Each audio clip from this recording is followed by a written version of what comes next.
Hi, this is Katina, and today for this bass clarinet basics video, I am going to talk to you about hand position and how important it is for us as clarinet players to have good hand position.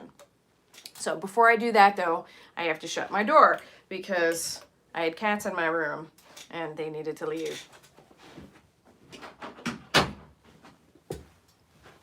Okay, so I'm back. So one of the challenges with me for this video is that I'm going to be lifting up the bass a lot to show you and standing up a bunch.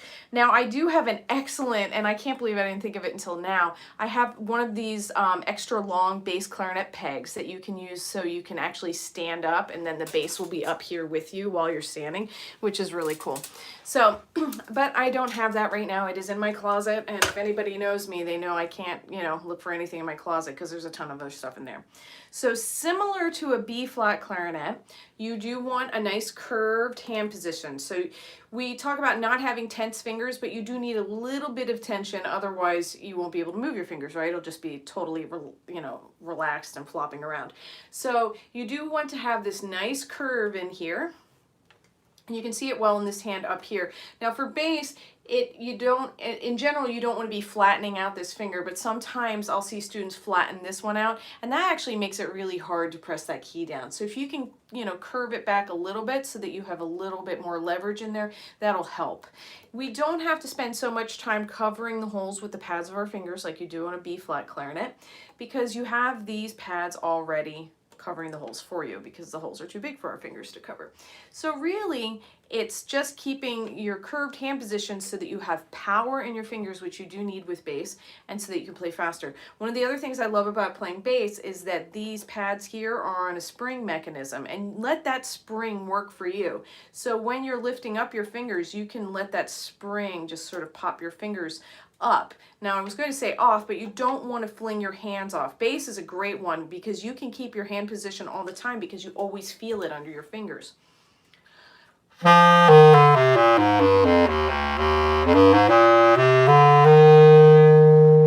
So you can keep that there.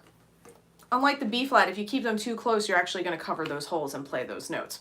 So you want to keep the curved fingers so that you have that control and power in there, but you don't want tension in there, because if you get the tension, you can't play as fast and you can actually damage yourself. You can get carpal tunnel syndrome, you can start getting some pain in your arms and up into your shoulder. Now with bass, I notice more issues with this hand. B-flat, it tends to be this hand because this is the hand we let our bass clarinet or our B-flat clarinet rest on because of our thumb rest in there. So with this hand, it's that tension of grabbing the instrument. So if you have your peg in good working order and your peg isn't sliding around, your clarinet is basically balanced for you. You just need to have, obviously you're going to be playing it, holding it in your mouth, otherwise you don't get any sound out of it. So let that work for you. You don't really need to grab a bass clarinet, which is really, really nice. I mean, you don't need to grab a B-flat clarinet either, but people tend to because it's wobbly and it's shaky. So that's really the basics of good hand position with bass clarinet. It's not as complicated as clarinet because you're not holding it the same way. Now we get into a world of hurt though if you are marching with a bass clarinet, and I've seen that, and I'm always amazed at the marching bands that do it because it's so hard to hear bass and clarinet and marching band anyway. But my students that have marched with bass have loved it very, very much, and it has brought them lots of joy and happiness. So I'm not going to argue against that. Just beware that you need an extra harness you need a really good harness to hold that bass clarinet. A regular neck strap isn't going to cut it. So I'll see people with these regular neck straps and trying to play the bass, and it's just too heavy of an instrument. I even have that little hole there for holding a neck strap, and it's just too, this thing weighs a ton.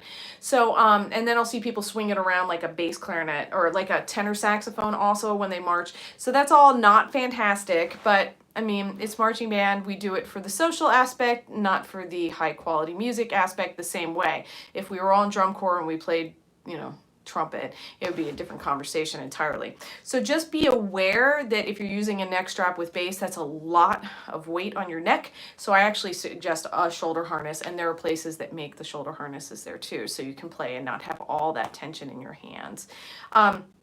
If you're playing one of the ones that has the more scooped neck, like a B-flat clarinet, you can, I've seen people play with their bass clarinet more tilted at this angle right here, like that.